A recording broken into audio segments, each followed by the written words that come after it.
अब की बार बरसात के इस मौसम में हम फिर देख रहे हैं कि उसी प्रकार के हालात देखने को मिल रहे हैं जैसे एक साल पहले मिले थे।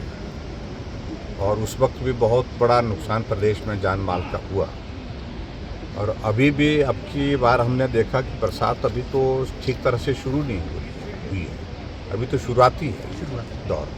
लेकिन शुरुआती दौर में ही पूरे हिमाचल प्रदेश में लगभग 55 लोग जो है वो मिसिंग है, जिसमें 5 लोगों के शव बरामद हुए, 50 लोग अभी तक भी नहीं मिले। यानी कि ज़िंदगी का बहुत बड़ा नुकसान हुआ है। ये सब हम लोगों के लिए जो चिंता का विषय बना है।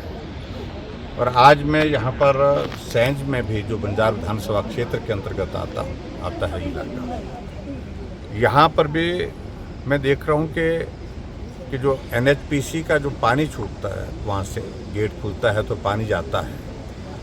पिछली बार उसने तबाही कर दी। लगभग 70-80 से ज़्यादा दुकानें वहाँ पर जो है वो सारी बह करके चले गई। शुक्र है कि ज़िंदगी बच गई थी उस वक्त यहाँ पर सैंज में। ज़िंदगी का नुकसान नहीं हुआ, लेकिन बहुत बड़ा नुकसान जो है वो प्रॉपर्टी का हुआ। पूरा सैंज का बाज़ार जो है वो तबाह हुआ। लोगों का करोड़ों रुपए का नुकसान हुआ। घरों के अंदर मलबा घुस गया, मलबे से मकान गिर गए। तो ये हालात अब की बार भी हम देख रहे हैं। अभी जब चिंता का विषय जो मैं कह रहा हूँ कि वो ये है कि अभी बरसात तो शुरू हुई ही नहीं ठीक तरह से। अगर कहीं बारिश ज़्यादा हो जाए तो ये सैंज का गांव बचाना ही बहुत मुश्किल हो जाएगा, क्योंकि पीछे से प्रोजेक्ट जो है वो छोड़ना ही पड़ेगा, वह पानी तो छोड़ना पड़ेगा। अब की बार कह रहे हैं कि बहुत थोड़ा पानी छोड़ा था भी, लेकिन उसके बावजूद भी पूरे बाज़ार की सारी दुकानें जो है पानी से भर गई, मलबे से भर गई। और सबसे बड़ी बात मुझे जो चिंता की लगती है, हैरानी की भी लगती है, जो पिछली बार जो NHPC के प्रशासन के साथ हमने टेकअप किया था कि इसकी चैनलाइजेशन की जाए प्रॉपर, और चैनलाइजेशन करने के साथ साथ में इसको पानी का जब इस लीन सीजन होता है तो पानी को डाइवर्ट किया जाए, पानी की धार को डाइवर्ट किया जाए। कहा जा रहा है कि टेंडर तो लगा था, कुछ काम किया, लेकिन उन्होंने बेतरतीब ढंग से काम किया, ठीक तरह से काम नहीं किया। और हट फिर करके स्थिति वही है जो पिछले साल थी। अभी भी थोड़ी सी बारिश के बाद जो है पूरा बाजार जो है पानी से भर गया।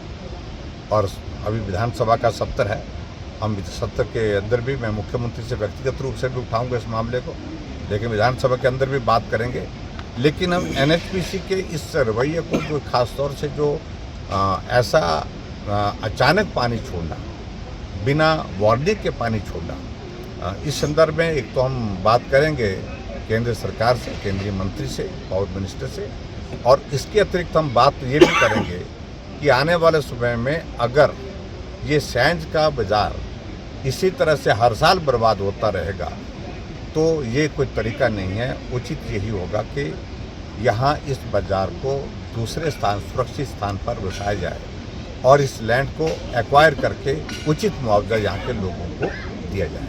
ये सारी चीज़ के लिए मुझे लगता है कि बात करने का वक्त है, क्योंकि हर साल ये दौर रहेगा और हर साल बारिश आएगी, बरसात आएगी, और बरसात आएगी तो सैंज उजड़ता रहेगा। ये चिंता का विषय है। इसलिए सारी चीज़ को लेकर के अब ठोस कदम उठाने की आवश्यकता है।